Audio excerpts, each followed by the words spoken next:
à tous, je suis très heureuse de vous retrouver sur ma chaîne Cook Like a Champ pour une nouvelle recette. Aujourd'hui, je vous propose de faire un petit dessert à base de mangue, de burrata, de poivre long et peut-être même de fèves de tonka.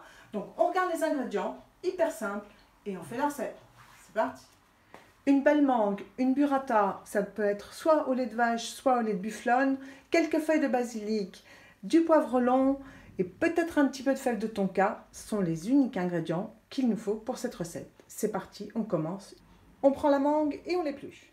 Partageons notre mangue en deux, une pour en faire des belles tranches et une pour en faire un coulis. Faisons maintenant avec cette partie de la mangue des belles tranches, pas trop fines mais pas grosses non plus, et avec le reste, on va en faire un coulis. Vos tranches de mangue sont magnifiques. Maintenant, vous prenez votre basilic, vous l'émincez très finement, et les autres tranches de mangue, vous allez les mettre dans un petit saladier et on va les mixer. Le basilic étant émincé, j'ai mis le reste de ma mangue dans un petit saladier dans lequel je vais mettre, un petit peu de sirop de sucre de canne parce que c'est un dessert que nous faisons. Mais si vous n'en avez pas, ce n'est pas grave, vous allez le mixer sans sucre de canne. Et pour ceux qui souhaiteraient, vous pouvez peut-être rajouter aussi un petit bouchon de rhum. Mais ce n'est absolument pas obligatoire, c'est même très facultatif. Je prends donc mon mixeur plongeant et je mixe. La consistance ne doit être ni une soupe ni un coulis, mais entre les deux. Dans votre pulpe de mangue, donc vous avez rajouté votre basilic et on va y râper par-dessus un petit peu de poivre long. On prend une râpe et on va râper notre poivre long. C'est parti.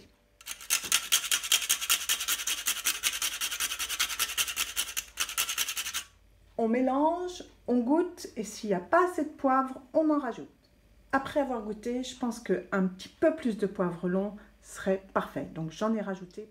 À partir de maintenant, deux solutions s'offrent à vous. Soit vous laissez bien refroidir tous vos ingrédients, c'est-à-dire la pulpe, basilic, poivre long, les tranches de mangue et votre burrata au frigo avant de servir en dessert, soit vous le dressez tout de suite. C'est ce que je vais faire. Au fond d'une assiette creuse, on va y mettre notre pulpe de mangue.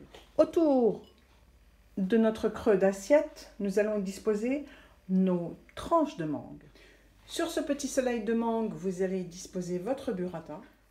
Maintenant que votre burrata est disposé, vous prenez votre râpe et vous râpez à nouveau un petit peu de poivre long.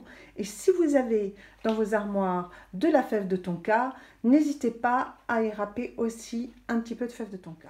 N'hésitez pas à marier vos desserts avec ce poivre long et originaire d'Indonésie car il a une petite note piquante qui renferme des petits goûts d'anis et de cannelle. Donc c'est parfait pour vos desserts. Donc moi, maintenant, je vais rajouter un tout petit peu de fève de tonka. La fève de tonka, elle, amènera ce goût de vanille et de caramel à votre dessert. Je prends ma râpe, la fève de tonka et juste un petit peu au-dessus de notre burrata, comme ceci. Et voilà. Et comme vous avez mis un petit peu de basilic dans votre pulpe de mangue, vous pouvez bien évidemment décorer cette burrata à la mangue et au poivre long et fèves de tonka avec une petite sommité de basilic en fleurs. Et bien voilà, votre recette de dessert de burrata à la mangue est donc terminée. Il ne vous reste plus qu'à la déguster. Et bien voilà, j'espère que cette recette de dessert à base de burrata et de mangue vous a plu et plaira à vos amis si vous la leur faites. N'hésitez pas à me le faire savoir dans vos commentaires. N'hésitez pas non plus à liker ma vidéo et à vous abonner à ma chaîne Cook Like a Champ. Nous on se retrouve dimanche prochain pour une nouvelle recette. Salut à tous et portez-vous bien.